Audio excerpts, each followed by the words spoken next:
जरा सोचिए, ज्ञान का एक खजाना, लाखों मैन्युस्क्रिप्ट्स जिनमें चिकित्सा, एस्ट्रोनॉमी, गणित और फिलॉसफी के रहस्य छुपे हुए हैं।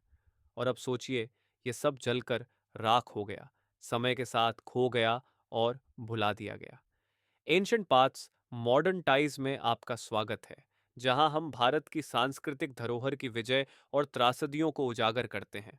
आज हम आपको 1193 में ले चलेंगे, जब बख्तियार खिलजी ने नालंदा लाइब्रेरी को जला दिया। ये सिर्फ विनाश की कहानी नहीं है, ये उस समय की है जब ज्ञान की रोशनी बुझा दी गई और भारत की बौद्धिक विरासत सदियों पीछे चली गई। मेरे साथ बने रहिए, क्योंकि जो आप आज जानेंगे वो आपके इतिहास को देखने का नजरिया बदल सकता है। प्राचीन भारत के दिल में, आज के बिहार में, नालंदा खड़ा था, ज्ञान का एक प्रकाश स्तंभ जो पूरे एशिया से विद्वानों को आकर्षित करता था। 5वीं सदी में स्थापित नालंदा सिर्फ एक यूनिवर्सिटी नहीं थी, बल्कि बौद्धिक जिज्ञासा का ब्रह्मांड था।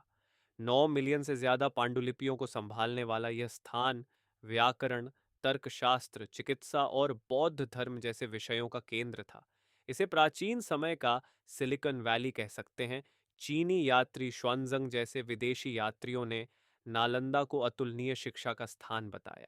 उन्होंने वहां 15 साल बिताए और इसकी लाइब्रेरी की तारीफ की, जो 3 विशाल इमारतों में बट्टी थी: रत्न सागर, रत्नदधि और रत्नरंजक, ज्ञान के महासागर, सागर और रत्न। जरा कल्पना कीजिए, किताबें इतनी ऊंचाई तक जमा हुई कि आप उन्हें देख भी न पाएं। संस्कृत में विद्वानों की बहसें और संस्कृतियों के बीच खुलेआम ज्ञान का आदान प्रदान। और नहीं, यहाँ कोई ओवरड्यू लाइब्रेरी फाइन्स नहीं थे। हाँ, अगर किसी ने पाल्म लीफ मैन्युस्क्रिप्ट खो दी तो थोड़ी परेशानी जरूर होती, लेकिन नालंदा की चमक जल्द ही एक काली त्रासदी से टकराने वाली थी। 1193 में दिल्ली सल्तनत के सैन्य कमांडर बख्तियार खिलजी ने इस क्षेत्र पर हमला किया और एक विनाशकारी पल में नालंदा, जो सदियों के ज्ञान का भंडार था, जलकर राख हो गया। कहा जाता है कि लाइब्रेरी महीनों तक जलती रही। सूखी पत्तियों पर लिखी पांडुलिपियां आग को ईंधन देती रहीं। खिलजी का मकसद भयानक अज्ञानता। ऐतिहासिक स्रोतों का कहना है कि वह मानता था कि इन दीवारों में मौजूद ज्ञान उसके विचारों से मेल नहीं खाता और उसकी सत्ता के लिए खतरा था। लेकिन आप पूछेंगे, किसी ने इस खजाने की रक्षा क्यों नहीं की? क्या इतना बड़ा धरोहर बचाया नहीं जा सकता था? इस पर हम थोड़ी देर में लौटेंगे। नालंदा का विनाश सिर्फ एक लाइब्रेरी की तबाही नहीं थी, ये एक विरासत की हार थी। सोचिए, अगर वो पांडुलिपियां बच जाती तो उनका प्रभाव कैसा होता? वैकल्पिक चिकित्सा प्रणाली, उन्नत खगोल शास्त्र के सिद्धांत और दार्शनिक दृष्टिकोण जो दुनिया को आकार दे सकते थे। नालंदा का जलना सिर्फ भौतिक विनाश नहीं था, यह बौद्धिक स्वतंत्रता पर हमला था।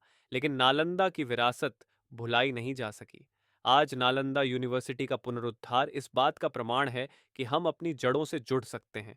ये फिर से एक ऐसा स्थान बन गया है जहां विद्वान इकट्ठा होते हैं, सीखते हैं और ज्ञान साझा करते हैं। ये अपने प्राचीन स्वरूप की भावना को फिर से जीवित करता है। तो यहां से सबक क्या है? कभी अपनी लाइब्रेरी बिना सुरक्षा मत छोड़िए, और शायद अपनी मैन्युस्क्रिप्ट्स को हार्ड ड्राइव पर बैकअप कर लीजिए। नालंदा के विनाश की कहानी यह याद दिलाती है कि ज्ञान अज्ञानता के सामने कितना नाजुक हो सकता है। ये एक आह्वान है कि जो सांस्कृतिक धरोहर बची है उसका सम्मान करें, और जो खो गया है उसे फिर से बनाने की कोशिश करें।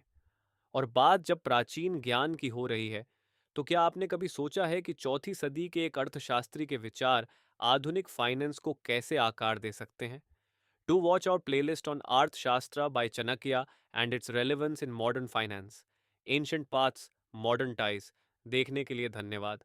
और हाँ, लाइक, शेयर और सब्सक्राइब करना न भूलें, ताकि भारत की अनकही कहानियों को और जान सकें।